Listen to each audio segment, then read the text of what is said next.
Okay, welcome to BFS Wargaming. So we have Tony Chu here, and we're going to talk about competitive list building. So if you don't know who Tony is, which if you're on the competitive scene at all, you probably do. Tony won in 2019. You won the LGT. You won the ETC, with LGT, which is the biggest competition in the UK. The ETC with Team England. Yeah. What else you won? Caledonia? Won Caledonia in January. I came second at AOC in February. I won the Belgium team event. That one I won in March. March we won the Warlords team event. Won the Home Nations with the ETC when we did that. I don't think I did very well at the Summer Cali. I think I came like fourth.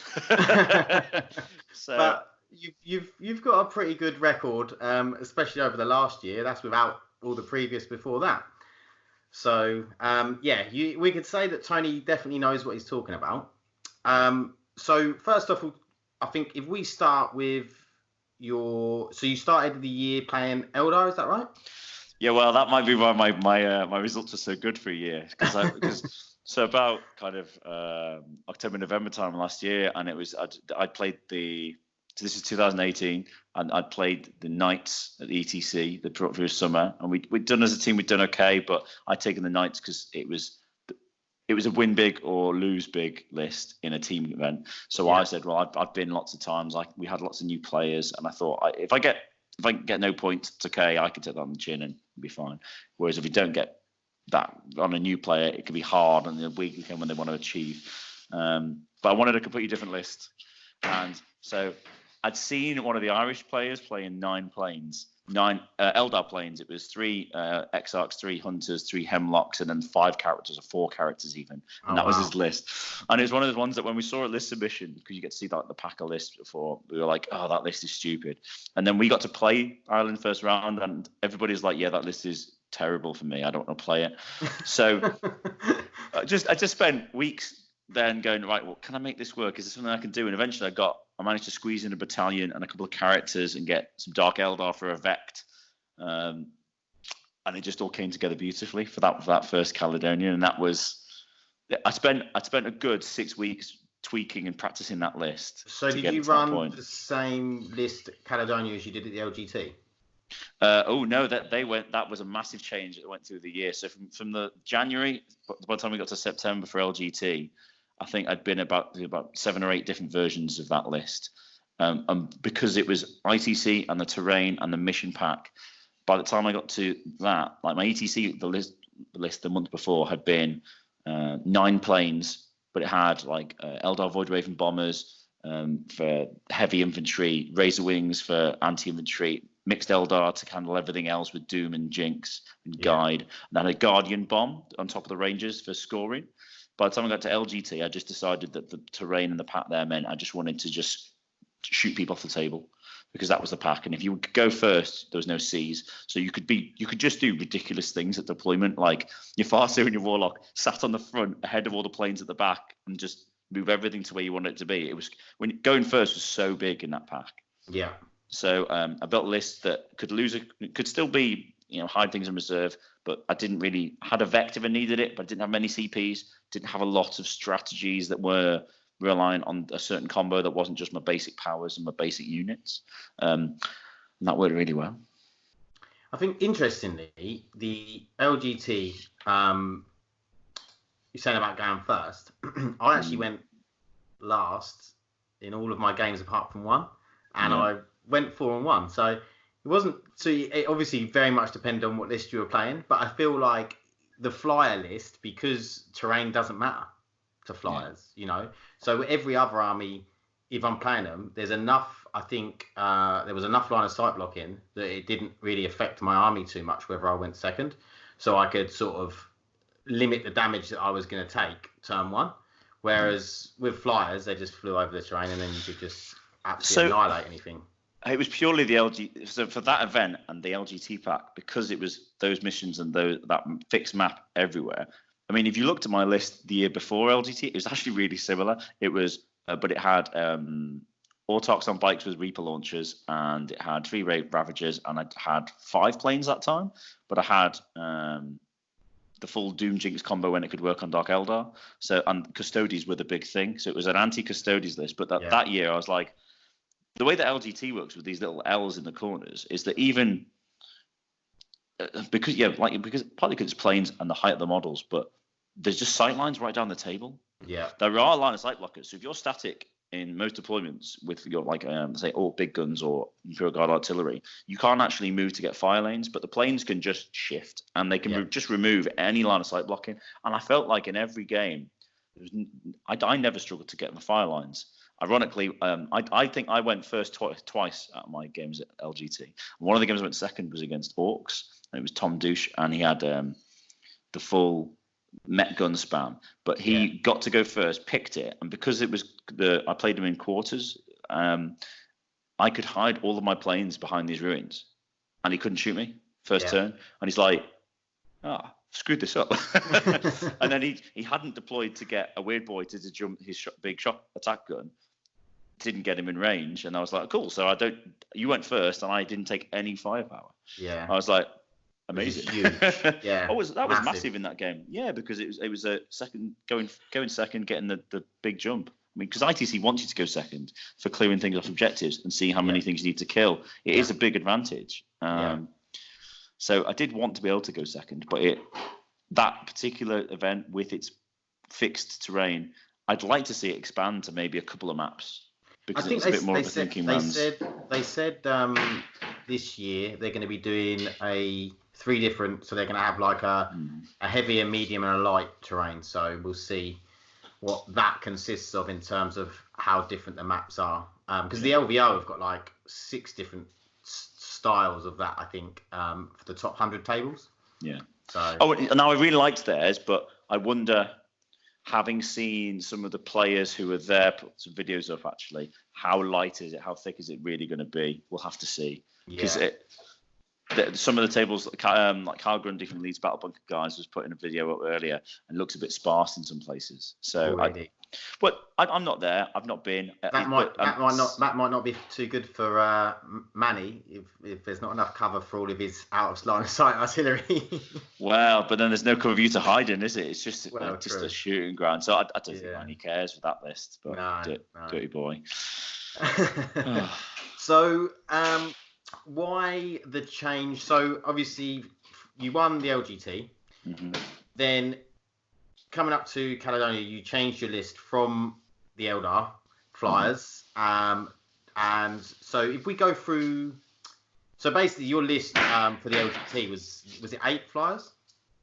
LGT was no, it was triple Ravager. I put a Night Spinner in just to have a bit of artillery. The 2 support. And there's a couple of support weapons just to make it the spearhead, and then it was 3 Exarchs. 3 Exarchs, 3 Nightwings, and a Razorwing. Yeah, 7. Yeah, that's it. Yeah, so I think that then they put the Ravagers up in chapter approved and the Razorwing, so I'm blaming you for that. I think that was your fault. I think that was because they're just, I mean, even now they're just, you plug them into every Dark Eldar list. So are they too cheap? Maybe. I mean, 10, 20 points here and there probably doesn't ruin any army builds. I feel like most codexes have that unit that's probably a bit cheaper than it should be. Do you know what I mean? Just maybe which isn't a good thing, I think. But I think Drukhari is one of the best because they have so many options in their codex for different ways to play and different like with the different 3 different, so it's almost 3 different armies in one, isn't it? Which I do quite like. So yeah, you've changed from that list to a 1,000 Suns and Zinc list going into Caledonia. I caught a few people off guard with that list, including the guy who got grudged first round by Martin Veersteeg from one of the Dutch guys, and he was like, I grudged the planes. I don't want to play this. But so coming off the ETC where England had done really well and we managed to win it, and the plane list had done exceedingly well for me, and I'd done well in my personal games that weekend. I think the lowest score I got was a 15. But I mean, that's a team event. That's not because I did anything special. I don't think I did practice that list for a year, but most ETC players put that time in with a team list for the big once a year event. It's you just, the list was really functional, and it went in the space of a couple of months with Marines coming out. All the things that it did really well just kind of peeled off. And there are alternate builds for Eldar now that lots of people are having success with. So Seer Council, MSU vehicle spam, foot lists is going to start being a thing, I think, because there's loads of good options between the soup, and there's rumored that the very last Psychic Awakening book, I think, might have Harlequins and things in. Yeah, but, well, they definitely said Harlequins are to come in one of the Psychic Awakening books. So. Well, I mean, I was waiting for the first Psychic Awakening book to see what was in it, and it's one of those ones, isn't it? The first book's always the most underwhelming, and the Eldar rules, some nice little tweaks for aspect warriors and things, but it kind of makes you think that Games Workshop thinks that as a faction, Eldar didn't need a lot of buffing. They were already top of the pile. Little tweaks to the planes, you could probably live with those points changes. It's just the way that Space Marines work now, no matter the flavor. The flat rerolls to hit negates the LATOP bonus, which, planes are fragile. There's no real way to make them that tough. You just have to hope that the modifiers hold up. Yeah. I've lost games to players in singles events and team events where 4 knights have gone first and melters have just wrecked my planes. The amount of practice games I've played against that to try and get points out of it and practice it as a matchup. It's a complete swing game. Or a completely different list might be Blood Angels captains coming and smashing things out of the sky. With the Marines, it was no matter what the build, they could just shoot you down. They could outscore you. They could out-body you on objectives. Repulsors, until that initial point where they didn't have any nerfs on the Iron Hands, it was an army of character dreadnoughts behind, an army of character dreadnoughts behind 2 tanks that if you didn't kill it down to, the full wounds, it went from 1 to 10 again, like that, and it was unkillable. And you're like, all right, I really tried as many combos as I could, and then let's face it, that's just not winnable, is it? Well, no, it's not. And I don't like playing 40k where I go into a game and the game is not a game of skill. It's about whether you went first or I went first. Yeah. I'd like to. I don't mind losing games. Don't want to lose them, but I don't mind losing games. But feeling like I've had a chance to play a game. Yeah. Or at least come up with a concept that puts me in it. So for me, there are probably something like the Seer Council, something along those lines, can still do that for Eldar, but it's a completely different animal to the Flyers. The Flyer list, as I think, is something Games Workshop didn't like because it was very one-sided. So I do get why. It was really cool, actually, really clever the way they put lots of counters to it in the game without just going, the planes are 200 points each. Yeah, or taking the -1 away. The minus the hits away, which is another errata to a book that they don't really want to change. So just make other things counter it, and people will shift and move around it. And maybe that they come back in. Maybe the future editions of 40k will change Flyers. But I think Flyers are still good. They're just now not as good, are they? Yeah, their first step was when they tried to make it so like you could charge through bases and things. And again, just practice. You just measure what people's movement is and block them rather than going up to their base. So I'm going to the Belgium team event again this year with Team England. And at this time, we're taking 4 teams, and I'm captaining one of a team of 6. That's always well attended. That's just in Ostend. It's just about an hour's drive from the other side when you get to Calais. So I have a guy on my team who plays Eldar anyway, so I was happy to give it up to him because I could try something new. And this list concept I was already toying around with because of the team combos we've got. We've got Space Marines, we've got a Lord of Skulls list, we've got Seer Council and things. And I was toying around with ideas, and then I saw a gentleman, I can't remember his last name, but his first name's Simon, running loads of sorcerers, and he had a little bit of summon in front of it, and I thought, that's a really cool idea. And this was a winter warm-up the week before. Week before Caledonia? Yeah, this is the week before. And I was like, I'd been doing some theory about the sorcerers and the combos and what I wanted to put, but I was thinking about putting it with plague zombies or crawlers and things like that. So I wrote down the splitting idea, and I went, right, can this work? Did some maths about Thunderfires and Feel No Pains, and came up with that concept. Rang a couple of friends who play Chaos and went, this is how this works, right? and then submitted it. So Oh, I wow. didn't have any practice games with it. I was But going to ask how much do you practice with your armies before you play it, but this one's obviously not much. Well, do you know what? Normally, I try to get quite a few practice games with it to put on the table, or just theory it out, or do some soft ice rolling. You know what? Just to give myself an idea of the averages, what I should be doing. For this one, I think it's quite easy because all the characters I've played against, I know the characters inside out. I've used Tzeentch bits before. It's just the horrors, and that is more of a. That's more you knowing what you're going to do with them and what role they play in that matchup. And so I think that was more swatting up the week before and then just see how it turned out on the table. Yeah, I mean, so if we go through the list, let's go through the list because obviously I want to talk about the reinforcements points and stuff like that, so people understand how the list works. Yeah, so the concept was I wanted to take loads and loads of characters that could smite because I think that as a mechanic, it gets through loads of defenses in the game. It gets through things like the marine stratagems that, not Might of Ancients. What's the one that makes them harder to wound? Transhuman physiology. Yeah, it gets through transhuman.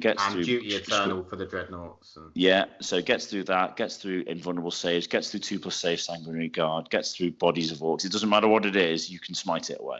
So big knight, plain, great.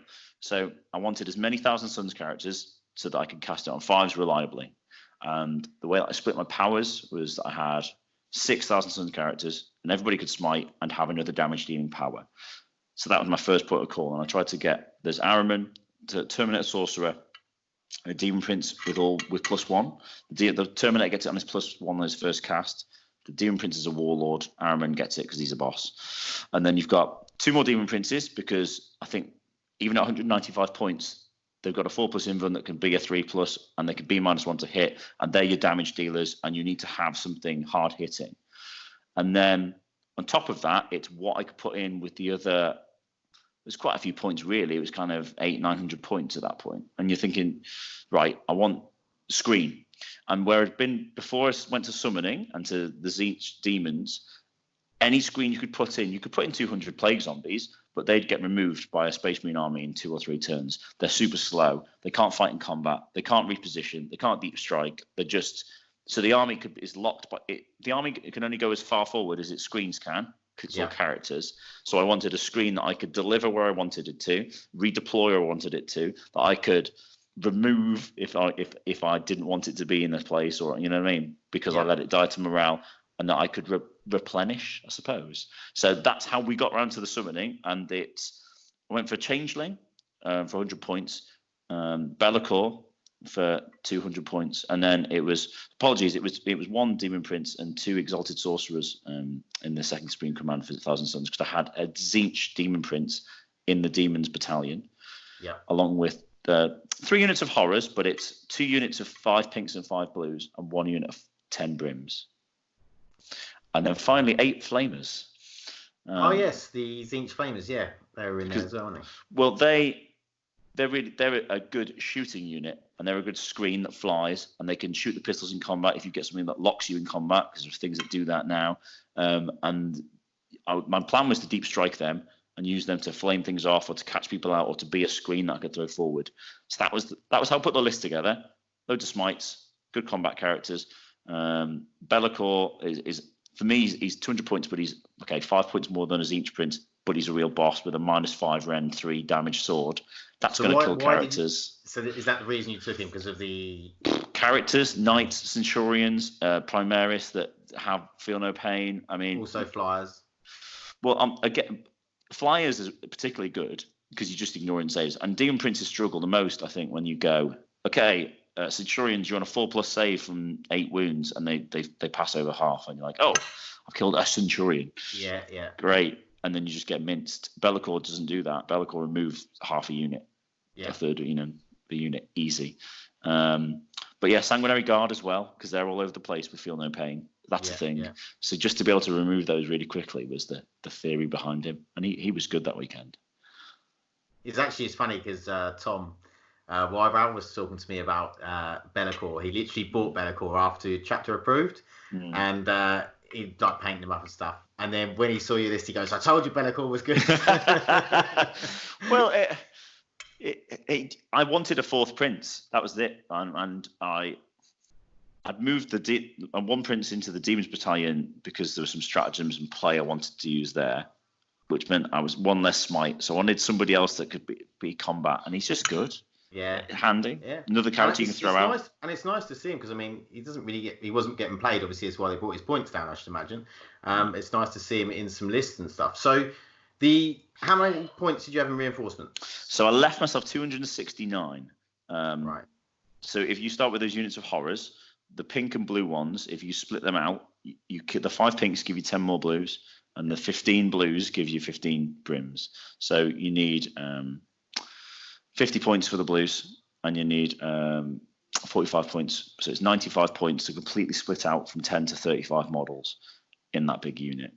That's nice. So I could do that for both units and had space to summon a character, another one of those units, some brimstones. And in most of the games, it was brimstones to score backfield, to be an extra screen, because it's just annoying for people. And characters like the Changeling or the Terminator Sorcerer just kind of sat there, just chucking it out and then warp timing himself forward.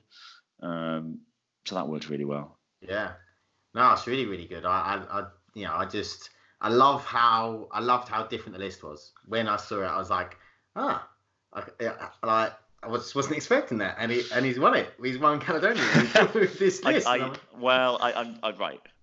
Again, I got the idea a bit for somebody else. I'd seen Zach Becker of LGT fame running Splitting Horrors at the previous year at like the May ITC event that Tim ran with the Caledonian Mayhem, isn't it? It was. I think it was a Mayhem in May, and Zach was there, and I was reffing, and he ran.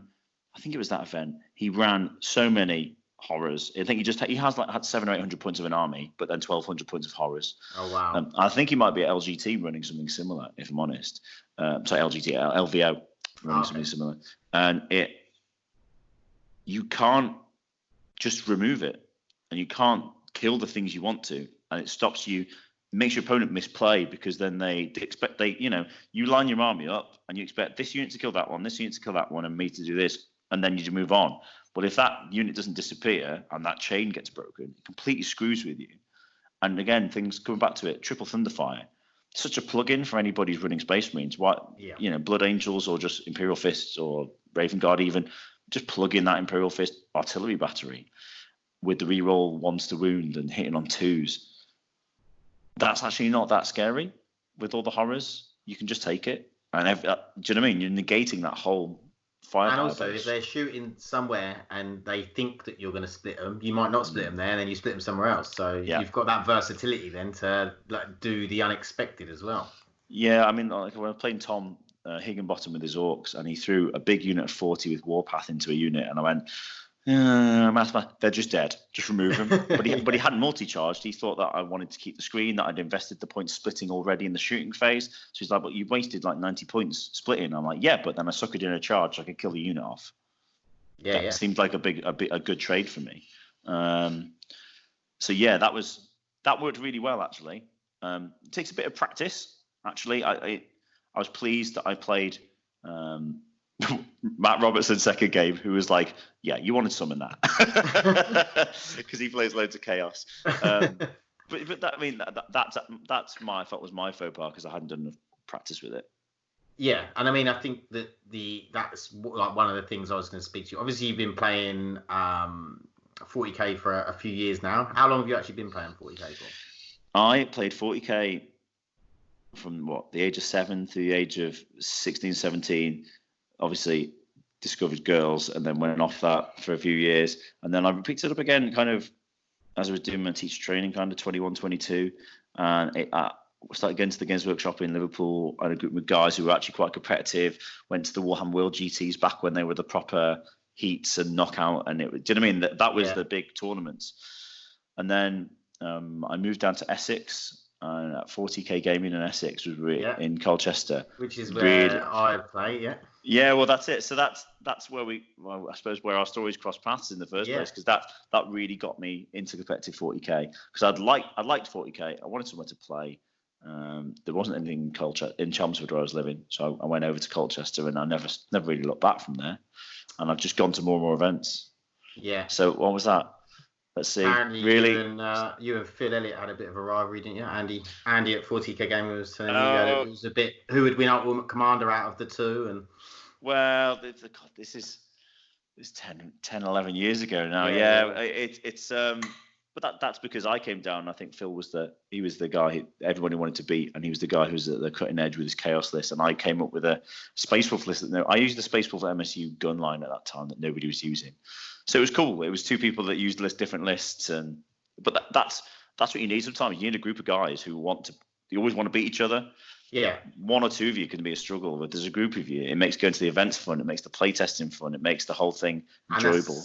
That's the one thing I think at 40k Gaming now we've got a really good group of about 10 of us that are sort of we're going to events, we're trying to get better, we're playing each other, we're testing lists against each other, and that's just such a good environment to be in, I think, to then get better and you're sort of helping each other come up with competitive lists and supporting each other at events, like how do you do, and trying to give each other advice, Yeah, I definitely I look back and I think of something in previous when I'd started off playing in Games Workshop stores, and it was that kind of feel of the one-upsmanship of going, oh well, I know that he's probably going to bring this list. So if I bring this combo, it could beat him. That's not really fun, is it? You want the all-comers combo that beats everybody, that goes to an event that catches people out. So exactly, and I think that's what I love about going to events. And I think anyone can design a list to beat a list. If you're just designing one list to beat one list, it's not hard. It's designing a list that you can win some way, whether that's by scoring points, whether that's by tabling them, designing a list to try and beat in any way possible. You might table one army, but you might have to really play out the points on another army and play out the objectives. But so that list that you've got how would you adapt that, for instance? Because at Caledonia, that was it Maelstrom of War? So it's 2,000 points, and it was we used the chapter approved mission packs. So we didn't want to deviate from the books very much. So because I helped Tim King, the TO organizer, with picking the missions and the combos. So I mean they're all much the same really, because chapter approved is just this year's picked lots of the classic missions and just I'd say tweak them. Yeah. But it's Maelstrom missions with an Eternal War. So basically, it's now a progressive scoring one. Every mission in that book is progressive scoring of its Eternal War. But the Maelstrom missions are interesting tweaks on the card game, because the whole approach to the Maelstrom deck is massively improved with Games Workshop's latest book. So you can build your deck from 18 to 36 cards. You can add your faction cards in. You can you choose a hand, and then from that hand you put cards in play. And you can cycle through those cards quickly. You can pay CPs to rearrange your deck. You can recycle cards in some missions. It's really easy to score cards. And that's the big fundamental problem with cards, isn't it? That if we play a game of draw 3 each, the worst one was draw 6. You both draw 6 first turn. But if you get 6 you can achieve, and you start rattling them off, you'll get 5 you can achieve, 4 you can achieve. I get 6 I can't score. I can get rid of one a turn, pay to get rid of another. That's me done. I'm not in the Maelstrom game. Yeah. So that was probably the worst example of that previous rule set, and why lots of people, I think, went to ITC at that time. I mean, we I know at 40k Gaming, when we've been playing and stuff, with Chapter Approved 2018, we were just playing Eternal War. Every game was Eternal War, because it was just like, we play Maelstrom, but it's not a good test, because it's just who gets the best cards, and that's not fun. Whereas now, we're all going back to Maelstrom because it's good fun. Obviously, we still play ITC as well, because I like ITC, and it's I like the secondary missions in ITC and stuff like that. But so the question was, how would you adapt that list, or would you adapt, or is it fine for both? Would you change it for an ITC format? For ITC, I really like it in terms of denying the secondaries as they are. I mean, because obviously we're near that kind of flip over, aren't we, with LVO coming the weekend, in terms of they update their pack, and the rumours are they're going to change secondaries, because Space Marines famously really don't give up the secondaries very easily. You can build really cool Space Marine armies that are top of the meta, but have one of these or loads of hidden characters. So as a list, I think to start with, it's good because it doesn't give you kill, and it lets me hold because it wants to push up. It wants you to come at it so it can smite you, and if you do push into it, it can counter punch you. It's got the backfield scoring if it needs to be, so I can play the progressive scoring. I can play the kill. I can deny you the kill more. I can try and hold and push you. I think it struggles to hold more because if you play a horde list, for example, they've got the board and you do have to kind of play tricksily. That's probably the hardest counter for it, I think. Yeah. Which is great in this meta because not many people are taking horde armies because Space Marines counter it so well. Which was why I was like, hey, this works. Because orcs are the only ones that seem to be really still doing the horde thing. From some degrees of success with that, but it's sort of they seem to be the only armies that I'm noticing that are still taking a lot of models. With the last event they used at Cali, that was the swingiest match, the orc game, and that ended in the right point at the right turn for me. I've made a few boo-boos with not killing off things that I should have, or comboing the right way to kill units so they could green tide and things like that. So, but it was, again, that was my first practice game against a proper decent orc horde that was more hordey than maybe the orcs had usually been. And again, Tom Higginbottom was running it, and he tweaked that to deal with things like the Possessed Star, with the Marine list, with Sense. So he built an all-comers list that would help him a bit. Coming back to the Demons list, I think the new book coming out of the weekend, all the things that have been leaked for it mean that you definitely have to tweak it because my casters are going to be split into different cults to get some of the better powers that I think are going across them. Certainly, the one is got some nice stratagems as well. Well, so cult. I mean, just to start with, like the Cult of Magic gives you got a relic for another +1 to cast on someone else, and then a warlord trait for +1 on mortal wounds when you do psychic damage. Which is lovely. That's the plug-in cult that every competitive player is going to take, and then it's which flavor you want from the others. Do you want to replenish models? Do you want to heal? Do you want to teleport around the board? So I've got one to try there. I have lots of Rubric Marines and Scarab Occult Terminators, but I don't know if they're ready to come on the table because as much as you've got buffs on them, the meta is either Space Marines that put out loads of damage to, or things that want to kill Space Marines with damage to. Yeah. So, the Terminator's got some buffs for survivability and you can hide them more easily. I'd like to try a unit maybe in place of my Flamers and Screen in this army, but I suppose coming back to it, the summoning is the way that you're protecting the characters. The characters doing all the damage, so I don't want to sacrifice that bit of the army. Yeah, and Scarab Occult Terminators aren't cheap, are they?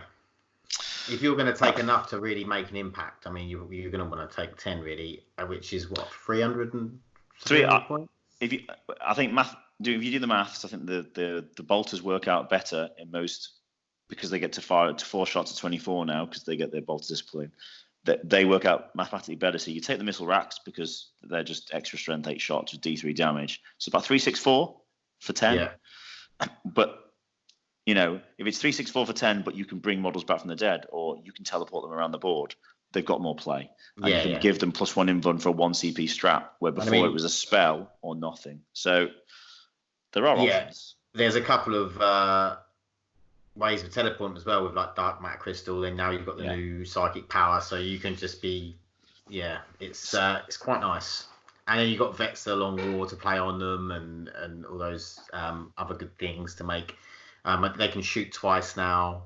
So they can shoot the shooting twice if you don't move. That's really good. Again, so if you deploy them somewhere where if it isn't a gun line, they can survive the first turn, or they can even just soak some firepower on a 4+ invuln first turn.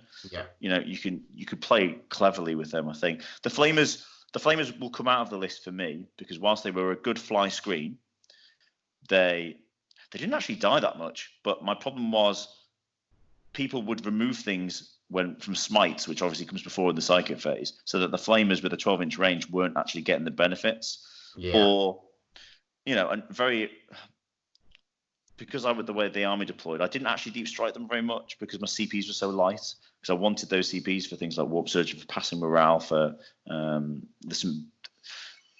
I didn't mention it before. The stratagem that I'd taken for the Demon Prince was that you could pick a Tzeentch demon model, and every unit, I think it's within 6, gets to reroll failed casts if there is each demon. Oh, So wow. because I had Ahriman on a disc, the Exalted Sorcerers on a disc, the Demon Princes, and that Zenith Demon and the Changeling, they all gain the demon keyword. Yeah. So on a big turn, I could reroll all my failed casts for all of those casters, apart from the Terminator and Bellicor. Are you worried at all about Grey Knights? I think Grey Knights will be a really interesting game for this list. And again, things like the Terminators will be useful as a non-demon screen. You can't do things like I did where you put all the horrors in a ruin and the characters behind it, because the princes will get smote off the board because they'll be closest visible.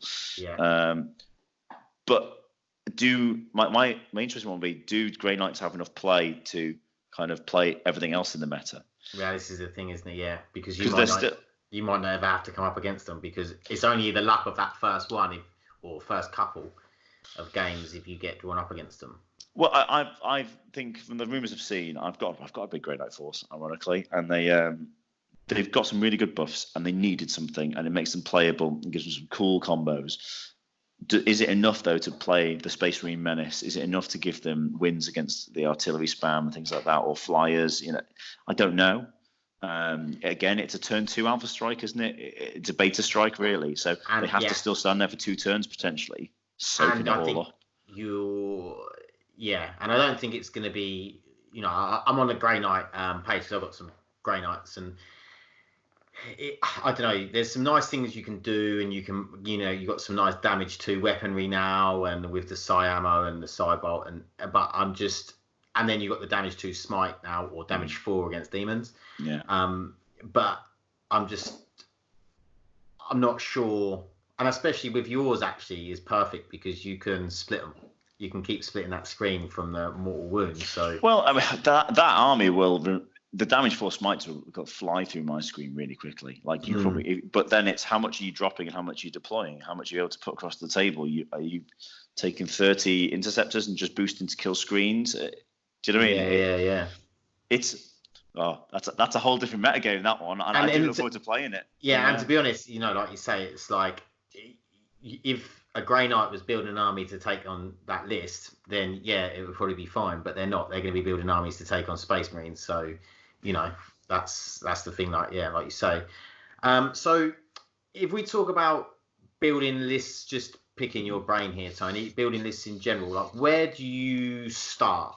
Like where would you start when building a competitive list? I think I said it earlier in this chat, but for me, I don't want to play a 40k list right now if I can't go second and still play the game at a tournament. For casual play, or if I'm just trying a team event list, it might be slightly different. But for me, if you can't play a raft of things in the game and at least be in the game or keep yourself close, then you need to look at what you've got in the list. So like for me, I mean, I've got more Space Marines than anything else, and I for many years was an advocate of Space Marine planes, and I've got all the combos to run the Iron Hand, the Flyers, and all sorts of combos like that. But that playstyle doesn't attract me, because if they go first, they're great. If they go second, they're not.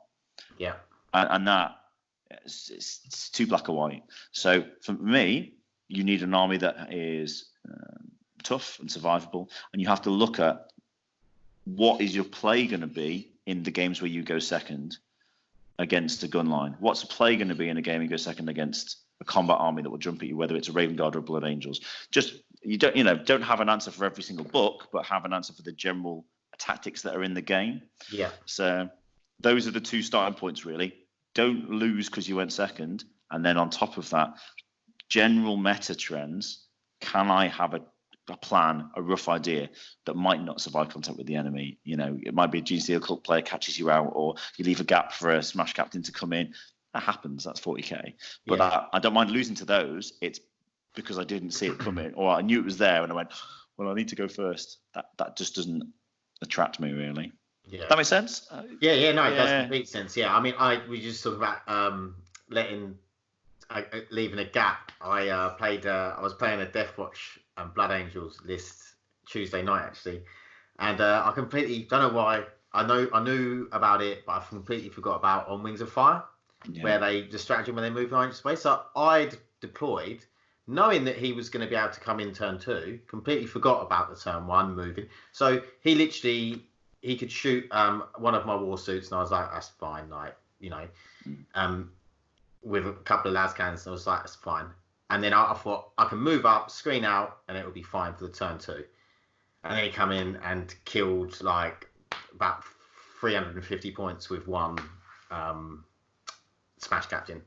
And I was just they do that. Luckily, I managed to pull the game back and still win it. But that was I just as soon as he moved it, I just thought, what have you done? What have you done? But you know, it's lesson learned. You'll never make that mistake again. Yeah, good learning curve. And I haven't played much Blood Angels because I haven't been about that much sort of recently. So I think I just let it slip my mind. So going back to list building, so when you're building a list, do you build it around a tournament pack, or do you change? Maybe you have a list, but then you might adapt it to a tournament pack. I generally will look at the tournament pack I'm going to and try and adapt to that if there's anything big, because I mean, taking this Demons list, I wanted something that I could use going forward for ITC as well, because I think there's a lot of crossovers with the current chapter approved, because I think the rules writers are based in America, and that's the team that are doing it now. They're helping GW with that side of it. Much bigger American presence on the playtesting team. So there's all the progressive scoring similar to ITC. There's the hold and hold more. And you know, if you're denying cards, so like points of killing, things in the turn, killing warlord, you're denying secondaries. So yeah, I'll try and look at the tournament pack. I'll try and build an army that will play for that. But I think fundamentally, it's just got to play the game well, which is don't give away points easily. You know, that comes from my ETC. I say training, many years of just playing with the team, where you want to try and build a list that doesn't give up kill points or maelstrom points freely, but lets you score. Yeah. And if you can get that perfect list where it does good damage, can go in second, can deny points to the opponent, you're onto a winner. Yeah. And that was the playing list for me last year. It ticked all those boxes. We're only very early on into the Demons list, and we've already mentioned the Grey Knights coming out as a nice hard counter month after I tried it. But that's where I am with it. I'm really liking the play, and the summoning, the flexibility in being able to customize the units I bring in. I'd only brought Tzeentch with me to Cali. I just wanted to try the Tzeentch summoning because I wasn't sure if Be'lakor was a fixture, and I didn't want to start relying on summoning Bloodletters or Plague Bearers and things like that, because he's undivided. You can go with I'll summon 30 Plague Bearers in as a really tough screen. Of course, yeah. I didn't even think about that with Be'lakor being undivided. Yeah, you can summon whatever you want. Well, again, it's a funny one. You could put loads more points into the summoning, but it completely changes the focus of the list then. And I wanted it to be I wanted it to just really play with that that point of maximum efficiency, where I've got literally as many killy characters that are right on the edge of the thinnest line of horrors. So that when I really push, I've got all the backup I need. I felt like it was okay. I like the flexibility with the summoning, and the fact of like you can split the horrors, or you can't, or you don't. Like I really like that flexibility in the list of, you know, you're sort of, and summoning as well. You're making them decisions depending on who you're playing, what you're playing, where you need things at what time. And I don't think there's not many lists that have that flexibility to make those decisions. You know, it's sort of like, oh yeah, I could move them over there, but this is like, okay, I need more demons here, so I'm going to summon some here. I need more of this over here, or okay, I'm going to let that screen go because I know it doesn't matter how many I bring back, it's gone. Or I might split some over here more. You know, so I just think that it's got that really nice tactical flexibility, I suppose, is the word. Well, the trick as well is I talked at length with like the England captain Josh Roberts about, because he was saying, well, he used to run something similar a couple of years ago, and he said I always ran with like the big unit of horrors, but again, you can't, if you spend 210 points on your 30-man unit, it's a bit harder to throw it away, and you want your screens to be throwaway. You don't want to have this attachment that that's my big unit. I've split it, because you know you could still lose that easily to Thunderfires and Triple Centurions they've got into rapid fire range. Oh yeah, the extra range flamers, bolters, Centurions that I had to play against. That was horrible. That just removed units of screen easy. Actually, that's a good point. What at Caledonia? What were the lists you played? So we know you played Orcs. So I was grudged first round by Martin with his Blood Angels, and that was I thought it was quite an interesting game, that one. I think he felt like he had a good chance in it, but he misplayed his attack, and he came a bit too piecemeal, which would let me pick off units really easily. But because I think he underestimated how much mortal damage I was going to put out, and he had a couple of infiltrating dreads, but he had Death Company, and a unit of Sanguine Guard, and then lots of characters. So not really fearing the Death Company that much. I can handle characters. That was, because a Smash Captain isn't that scary for this list. Yeah. Whether you Death Hex him and you charge him, or you just smite him away, there's loads of options there. Went from that to Matt Robertson, who also had Blood Angels, but he had double Sanguine Guard and a unit of Death Company, and he had the artillery at the back that Martin didn't. And that game was, I think, again, first turn, both players let me go first, actually, because they just wanted me to just kind of have a turn of not smiting anything. So I just kind of peeked forward and got a couple of cards. Matt came in, threw the Death Company in. They hit the horror unit. I split it out to the maximum number, passed morale, but I'd put all the casualties over on the left out of combat range because of where he chained to get buffs to hit. So I then was able to take them and lock a unit of eliminators for basically the whole game, which then was... Because, three Space Marine lists, they have to have scouts. They're the same thing. They have to have scouts. They have to have little chaff units. Even locking the unit Centurions. Pop a 4+ in combat and run into them. There's loads of options at that point just to keep yourself screening. Yeah. So that game swung on my characters on turn 2 when they went in, but bounced. But then he bounced off me, and I managed to survive with a wound here and a guy here, and it swung the next turn. Astorath killed his own warlord. Good lad. Trees No Zinge came off. So that was good. And I went from that to 18 Harlequin bikes with MSU walkers for fire support. So it was Mark Cromwell home. He was trying... He's been running Dark Eldar for most of the last couple of years. Yeah, I'm seeing the Glass Hammer Open. I think he was running loads of grotesques and Harlequin bikes. I think he was. Yeah, I think the Harlequin bikes they're a useful all-comer list in the meta. So he ran 18 of them with 3 wasps, which are basically flying war walkers, so you can't pin them down, and then 3 war walkers as well, all with missile launchers. So you've got missile launchers, star cannons. I apologise. So you've got a real flexibility of firepower, and then 2 X-Arcs behind that. And the Harlequins, that was a spear, an outrider, but it had a solitaire chucked in, then it had the which you've got the Shadow Seer for the double move on a unit of bikes. Yeah. But again, he deployed on the line, but then decided to let me go first, and I then went far further forward than he thought and removed a unit of bikes with smites and death hex and powers, and that's, if you let me have a unit, I'll just remove it. Yeah. You can't. There's nothing short of a big unit of plague bearers that with possible rerolls to feel no pain. There's not many units that stand in front of that many mortal wounds and just take it. Yeah. So that was good. I did 3 wins on the first day, and I was really pleased. And I thought I was going to get bummed in the morning. and I played Tom's Orcs in the morning, and I thought that was going to be much more difficult for me than it was. It wasn't. It was my lowest score. It was 13-7 to me on that one. And to be fair, I had some massive swings of luck in that game, which. But I said earlier, I made some big boo-boos. I didn't finish off all units in the right way, or I killed things with psychic that left my flamers out of range. Do you know what I mean? That was some clever placement from Tom and some placement mistakes from me, I think, made that harder. I will say he sent me a message. I think it was like a 1 in 42,000 chance. This is after the event. On his turn 1, he perils with a weird boy to cast Warpath. No, so he cast it. Turn 2, he perils with it. Rolled a double 1. I went to play, CP for double perils. And he went, no, I'm going to re-roll it. Re-rolled one of the dice, got another 1. So double perils, 5 wounds, weird boy dies, explodes, kills everybody around it. Awesome. Oh, wow. Turn 3, goes to do the jump, because he decides he's going to throw all his boys at me. But one unit's Doom Boy bolted, one unit can get to me, and he wants to jump the other unit that's at the back to get, so he's really clogging my lines.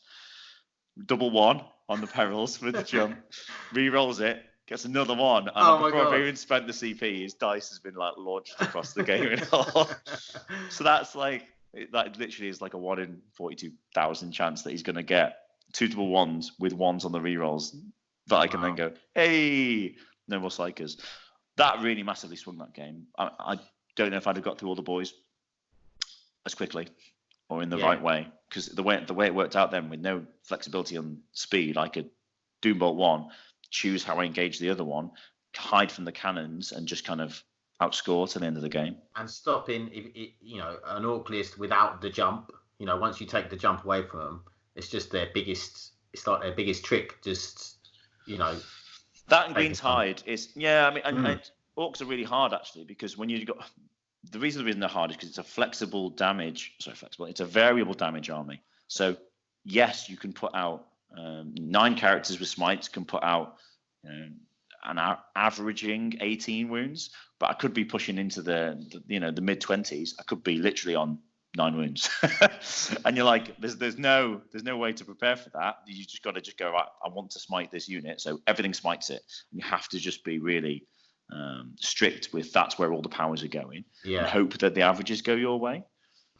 Because like you say, it's that's a big variation in damage output, and that's a bit like if you're playing Doomsday Arcs for Necrons.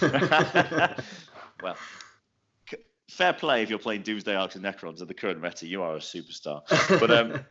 But like, that list, I think that game highlighted most of the weaknesses with the list, which would be things like if there's big guns at the back, the range to reach them, but you've got to deal with the boys in front. You can't stop the psychic powers because of the boys in front. Screens can take your smites. I think orcs have got lots of tools to beat a demon's list. It's a close game. And then it is the Maelstrom cards, the mission, who gets a bit of luck that goes their way. Yeah. And I bounced from that into 15 Centurions with an artillery spam behind it, which was Alex Harrison on table 1. And I was kind of pleased because it worked out that he was top, Manny was 4th, and me and Malik were tied for 2nd place.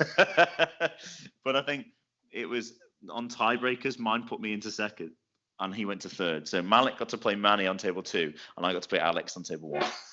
So, is it your fault, or are you the reason that Alex is now taking the Possessed Bomb to the LVO because you beat his Marine list? Well, funnily, Alex and Manny played each other the game before, and Alex beat Manny to stay on table 1, and Manny went down to play Malik. I think it's more when Manny played Malik, that artillery list should have killed Manny, but Manny did a standard Manny thing where I think he had to pass like 12 5+ invuns on a minimum wound Lord Discordant to stop the bomb getting targeted, and he passed them all. So that meant that the Plague Star then made it into combat and wiped out Malik's artillery army. But barring that, Manny could see how somebody had built a list to beat the Plague Star. Yeah. And Alex, I think, liked all the options that the Plague Star gave because it gives the other person no options. Whereas when I played him, I got to go first, so I could screen, I could block. I used terrain to hide bits of horrors. I doom bolted a unit of Centurions so that they were ineffective for 2 turns until I could remove them. You know what I mean? And by the end, whilst there were 2 units of Centurions on the board, they're such short range that I could just fly. I was going in with Araman, doom bolting, and then warp timing away and going, right. Oh, yeah. So you're no range, not to hurt me, and I've got this unit here to screen the Thunderfires. So I think for Alex, that it's a great alpha strike, but it doesn't give him the options late game to chase up, to get 6 turns of kill more, to get your maximum point wins. And with such a big field at LVO, you need to get the maximum points in every game for all of your games till the knockout. Yeah. And then you have to assume at the knockout that everybody knows what your army does, knows what you're doing, has practiced with the list, knows their list, and isn't going to make a mistake. And if you just work from there, then it's, have you brought a better list, and do you know what you're doing to, where their weak points are, where they've made a mistake? Can you capitalize on that? So that's why people switch. For me, there's quite a few surprising switches in the LVO list pack of people who there was a lot. Nick Anavati went from Iron Hands to White Scars. I was like, I couldn't. I mean, obviously Nick's a very good player, I looked at the list and I just kept looking at it and thinking I'm missing something, you know? I think it's that people want, want a list that gives them the tools. And I think if you play a list for 6 months, you'll go, oh, these are the things I need to be able to do. It is hard to not play the meta and play the guys who are bringing something else. So Nick might have done that list because recent experiences not beating Tau, for example, in top table events and things like that. Yeah. I can't help but feel that's the change. Whereas an Iron Gun line will have to walk forward and try and out attrition the Tau. The White Scars can go in, lock up a unit of drones, tie things in combat with the Master of Snares. There's loads of plays there. So it's hard to think that I suppose your past events scar you, I was going to say. They kind of, they force you into those choices. Yeah, they almost, like you say, you sort of almost learning from experience, but it might not always be the best thing because, like, if that is the reason he changed, then Richard Siegler changed from Tau to Iron Hand, so it's like, it's all gone mental. Yeah, and you're thinking with Richard Siegler, well, that's a big change. Is that because you feel like the guys you're playing against in your little gaming group have all adapted to your list? Is it because the guys you play test, you go, well, if you guys know me and you think that this will give you a chance against Tau, surely the Navatis are going to find a way to beat me. Surely these people are they've seen it now too many times. Yeah. I mean, I was, part of the reason I switched off Eldar just to try this list was because I played Eldar for a good 18 months before that. And I was like, right, I wanted something different. Yeah. And you do want, I suppose you do want to challenge yourself and not know that it's the list doing the work because it's really good rather than you're a good 40k player. The thing is, with your old list and your new list, like your old list, it seems with the flyers and it just seems so much more straightforward, if you like. Whereas I feel like the demons and the Thousand Suns, I feel like there's a lot more.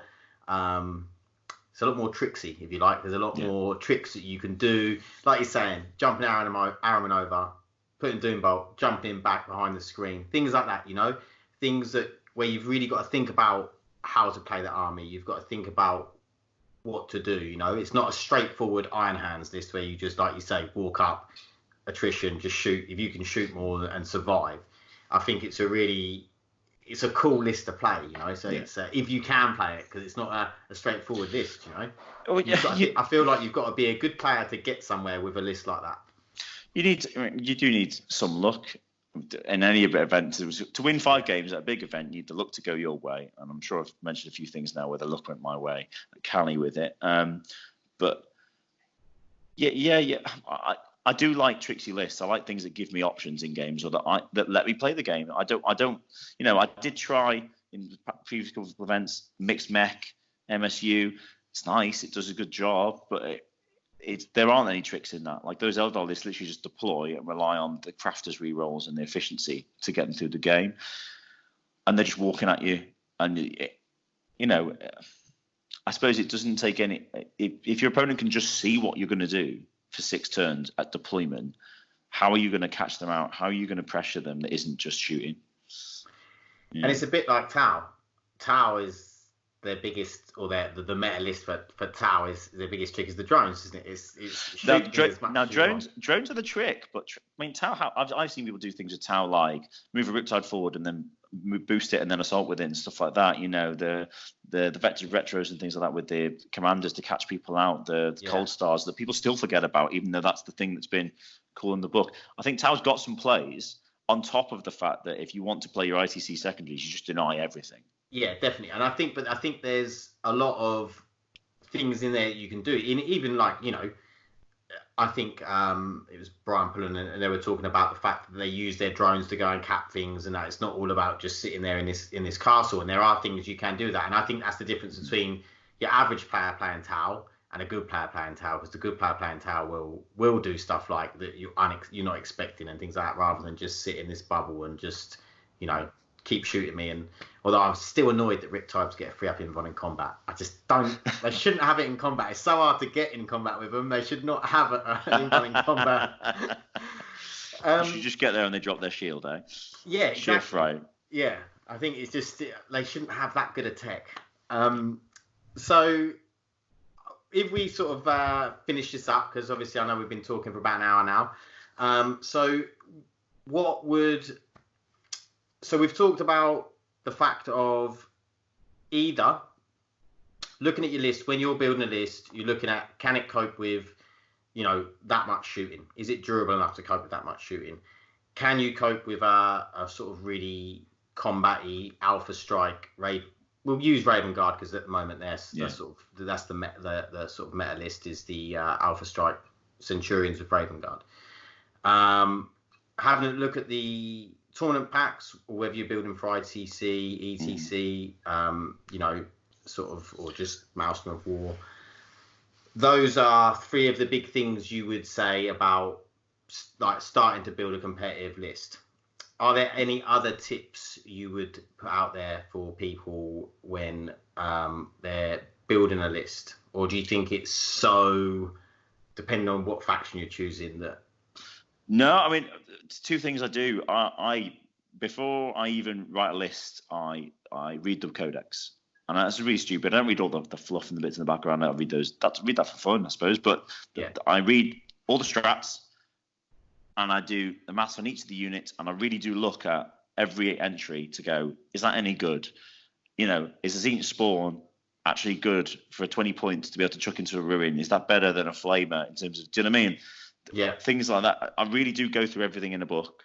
And with Chaos, that took me a little while between all the books, all the things, all the supplements. Yeah. I mean, my Christmas, I was just on my iPad all the time, just having to read in my spare time. Read your book. But when you get a list, send it to your mates and get your friends to read it, and don't sit on it because it's your special jewel of a list. I mean, share it and go, guys, well, what do you think of this? If you were playing this, would you be scared of this? What do you think about that? Because I have loads of different friends in different circles of groups that I go, what do you think of this list? What do you think of that? Do you like this concept? Do you think it needs more of this? Somebody who might play that army or use that faction before, ask people for help on it. You can post online and things in Facebook groups. I find sometimes those are a bit hot or cold. You might get the odd bit of a gem, but most of the time it's people just trolling and going. Sift through a lot of. Yeah, I mean, like people going, I don't like that. People going, asking more questions about it. People just going, that's never going to work. Like if I'd posted that list up in any sort of Zenith related group before the event and gone, yeah, I'm going to win 5 games with this. I'm really confident. It's got loads of tricks. People would have gone, no, you're just going to get shot off the board. How do you deal with Thunderfires?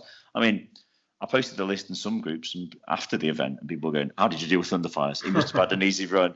Like, you know what I mean? It's comments that people, things people go, oh, do you see this guy said this? And you're like, I don't know. And I think that is one thing, is if you put stuff on the internet, there's a lot of people that actually don't know what they're talking about, and you don't want to be taking advice from someone that you don't know you don't know what their player skill is. If you're sending it to your friends, you sort of know roughly what they know when it comes to 40k and stuff, and trying to find a group. If you are a competitive player, trying to find a group of also like-minded competitive people, because obviously if you're really competitive, you don't want to be playing loads of people that aren't competitive. One, because they're not gonna test you or your list, and two, if you keep trouncing them, they're probably not going to be too happy about it. Well, it's game goals, isn't it? Like, if you always want to play hard games where you feel like the best player wins, great. Proxy stuff as well is the other thing. Like when you're doing these lists, send it to friends, but go, can we play a game where if you've got a load of orcs, can I use them as demons? Can I use them as occultist horde? Can I try? Because I think sometimes people do that as well. They buy the models, build the army, then that has to be the army. And it's like, again, for competitive gaming, there's a reason why a lot of top gamers have maybe the barely painted armies, badly painted armies, or armies not painted by them. It's because that's not building and painting the models, isn't it? They enjoy the gaming and they enjoy the challenge on the tabletop and that atmosphere. If that is you, or you're a slow painter or you're a slow builder, borrow from friends to playtest. Certainly, I mean personally, I'm really superstitious. I always put my own models on the table for events. It's got to be, I've painted it and I've got to have it on there. And I don't like to borrow armies or really for that kind of sense. But for playtesting, I mean, and do get some playtests. Don't just throw it on the table with all theory behind it, because it will more often than not blow up in your face. I can genuinely say that from experience. Yeah. No, that is, how. I was one thing I was going to ask. How often do you play? Like, just generally, how often do you play? Is it like once a week, twice a month? Like, Do you know what? I try to get in at least a tournament every month, and then it's trying to get a couple of games around that, and it's just I used to get 2 to 3 games in a week when I was and last year with the planes I got in quite a few games because I'd go to try against certain people who played combos because it was completely new, and I had to go to somebody to go, I'm going to bring this list. It's not fun for you to play. Can we practice it? So that was the onus. This one I think is a bit easier to bring to pick up and play, or to go to your mates. I'm going to bring this competitive list because it is a bit less first and smash. Yeah. Do you know what I mean? You know, like if you both drive an hour to somewhere and you bring a list that beats them in 20 minutes, it's not really that fun. But I at the moment with this, I'm trying to get a game every couple of weeks. But at the moment I'm busy with work, and my wife is as well, so it's hard with little ones. But if you're getting a game in a week, you're doing really well. Yeah. Because it's just put it on the table. Does the theory work? Cool.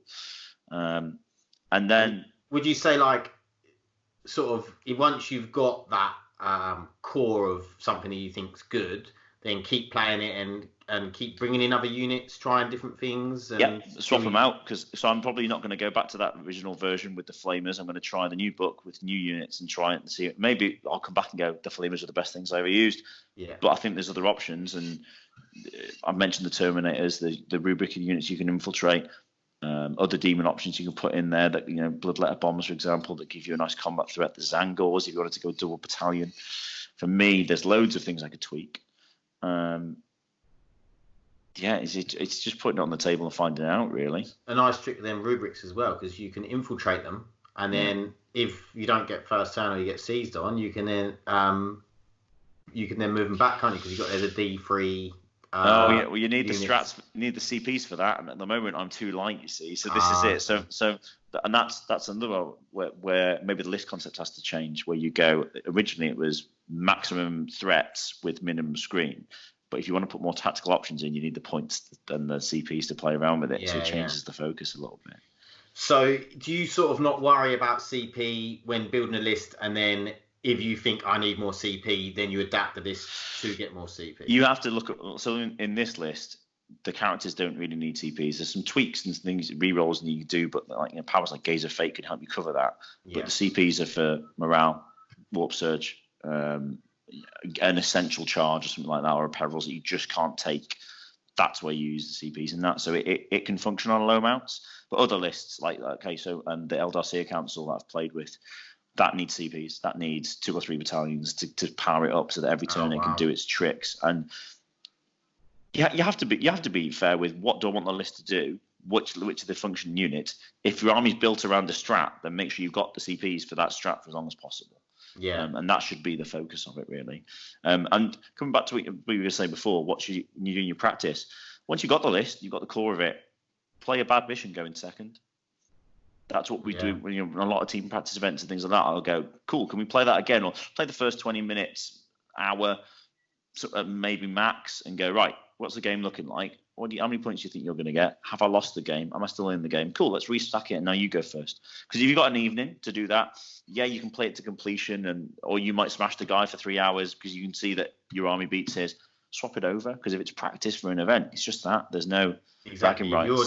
If you're just trying to concentrate on building the best list you can, and if you're going to the LGT or the LVO or wherever you're sort of going through the year building up to a big event, you want to practice as many different scenarios, I suppose, as with that list, because undoubtedly you could have bad luck. You're going to go second in some games. You're going to, so try and what are you going to do in those situations? I think it's probably what. Yeah, I mean, coming back to I mentioned before, I mean, my playing list last year, my ETC list, we practiced it against 4 knights in Vanguard deployment with me going second, and the knight player. Honestly, I lost that game every time for about 4 hours, but we practiced it with every deployment, every trick we could try. Do you know what I mean? We literally tried everything we could, and we just went, unless he rolls crap, you're gonna lose. And then the following week at a team tournament for Warlords, I played somebody in that mission with that army, and he rolled crap, and I won the game. I was like, all that practice finally came in. Yeah. Yes. It's nice, sort of like, obviously with that flyer list there, obviously you did have a hard counter, and it's sort of, because when I saw it and we were going to the LGT and I saw that list, I was like, I just don't know how you can beat that. You know, when you look at something, you're like, oh, how would and to be honest, I was one of the few probably at the LGT that took Space Marines. There wasn't actually that many at that time that had Space Marines because they'd only been out a few weeks. And I took White Scars and I had Repulsors, and